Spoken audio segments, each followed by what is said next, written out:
What is up, guys? I promised you a how to deal with assassins video, so here we go. Now, assassins are so strong because of two things really, their damage and their ability to do that damage so fast. Before we start this, don't get me wrong, assassins are in a good spot right now, they are good, but you can shut them down. There's a reason why assassins aren't often played in the LCS and they have higher win rates at lower elo. Anyway, let's jump into it. So I think there are three ways or areas to deal with assassins: your items, your champion picks, and your playstyle. When we combine all three of these, assassins are not as hard to deal with anymore. Trust me, as an AD main for 3 years, I've had plenty of assassins jump all over my face. These are things that I've picked up to still win against them. So firstly, the biggest thing, items. When you're against assassins, you are almost always going to have to build at least a little bit differently. I put these into two types, right? Burst and QSS assassins. Most have burst, sure, but this is like a Talon or a Kha'Zix who just one-shot you. QSS are more like a Zed or Annie who stun you first or leave a death mark. Basically, they don't kill you instantly and have something that you can cleanse to survive. For just pure burst assassins, the bad thing is they're probably gonna kill us in one rotation of spells. The good thing though is that rotation has a long cooldown, so they can't do it again. This is where Zhonya's to avoid damage, or Steric's Gauge or Guardian Angel comes in. These things let us survive their first rotation, and then we revive or are still around to fight when they don't have cooldowns. QSS assassins are, well, people you buy QSS against. Zed is the prime example. We cleanse his death mark and we should be able to survive. Also Fizz, we cleanse his ultimate or the debuff from it and he doesn't do as much damage, so we stand more chance of surviving. For AD carry, there are kind of 5 options that I tend to go for that help me out. Steric's Gauge is the first one. It gives you base AD, which is nice, good damage still, gives you health and a shield. This is actually my go-to at the moment. This is really hard for an assassin to get through. Maw of Mount Mortius is another one, basically the same as Steric's Gauge actually, just an AP version of it. It has damage, magic resist, and the shield as well. QSS is when you need to cleanse something that is going to kill you, so either damage at the death mark or a stun that will lock you in place to let other people follow up. This one is the most universally useful. I think it's good against non-assassins too. It's basically good against anyone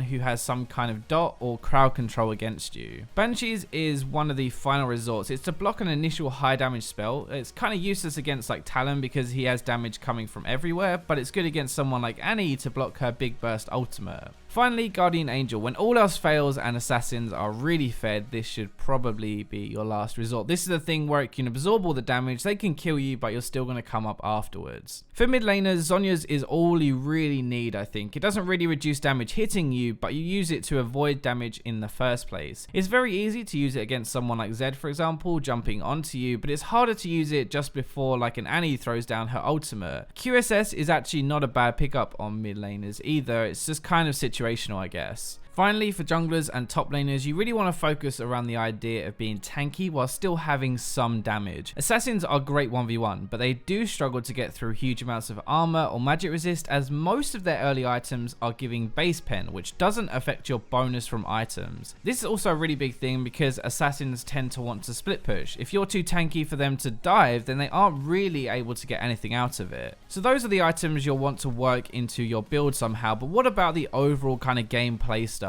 We could break this down into the lane phase and the mid game. Assassins are good 1v1. They have good damage early and they snowball harder than most others. They may not be the best pre-6, especially if they're melee, but at some point in the lane phase they are going to try and kill you. The best thing you can do is just not die, and I'm not kidding. Miss a few CS, just push from range if you have to, but taking risks against an assassin is one quick way to screw up the game. Normally taking risks is actually a good thing. You don't really want to win a game of solo queue by sitting back, but against assassins you actually kind of do. Assassins are not the best in team fights, so if you can survive early and group, you'll be doing more work than your lane opponent. So that's the first part of adjusting your playstyle really. You try not to die in lane and you avoid them snowballing out of control. The second thing is in the mid game. I said already, you just group. Assassins want to find people alone. They kill them quickly and they make a game a 5v4 for their team. It's a lot harder for an assassin to jump into a group of 5 people and kill someone. They're low health, they don't really build defense, defense, and they're likely to either die straight away or get locked down and die later. An example is Rengar, right? People struggle with Rengar all the time, and if you sit in lanes and just farm, you're going to. It gives him plenty of targets to jump onto and kill. If you group early and you just stay together, what is he going to do though? Is he really going to jump into 5 people? Because I don't think he really is. Especially if we have bought some defense and we've used those item tricks we've already talked about. Imagine a Zed jumping into 5 people and we have Zhonya's or Sterak's gauge the damage. Like, he wastes his ultimate, probably dies, and we don't. I know it's kind of simple advice, but it really is the stuff that works. Like, if you are a little bit behind even, you can just group, and assassins aren't going to be as effective as they are when you're just in your lanes alone. The last thing is my least favorite of these 3, but it's your champion picks. Now, I don't like changing my picks based on the enemy team. I hate the word counter pick, but if you're struggling with your picks, then there are some that are just flat out better against assassins. You're really looking for champions that can either avoid huge burst damage, they're too tanky, they're hard to kill, or they have some kind of long range damage that can damage them before they get in range. Lux is a good example actually. You meet kind of 2 of the 3 at least. You have your shield, which makes you harder to kill, plus long range spells, which lets you sit back and farm or poke them down. KO is another one, just very naturally good against assassins because of her ultimate. Her ultimate lets her avoid huge burst damage, it makes her very hard to kill, or anyone in your team hard to kill, and she has some good damage to duel the assassins when they jump in. For AD carries, we're kind of thinking like Ezreal or even Kalista, people that can kite, that have high mobility, and can keep themselves relatively safe in team fights. Ezreal can jump away and then slow kite them around. Kalista can flash and hop around kiting to kind of do the same thing. Tanks are also good assassin counters really. I know it sounds weird, but assassins build no defense, which means base damage on abilities or items hurts them more, so we often end up with them not being able to kill us, but us being able to kill them. Anyway, that is literally everything that I use in a game to survive against assassins. If you enjoyed the video, remember to hit that thumbs up, subscribe, comment, share, but for now, I'll leave you with the robots.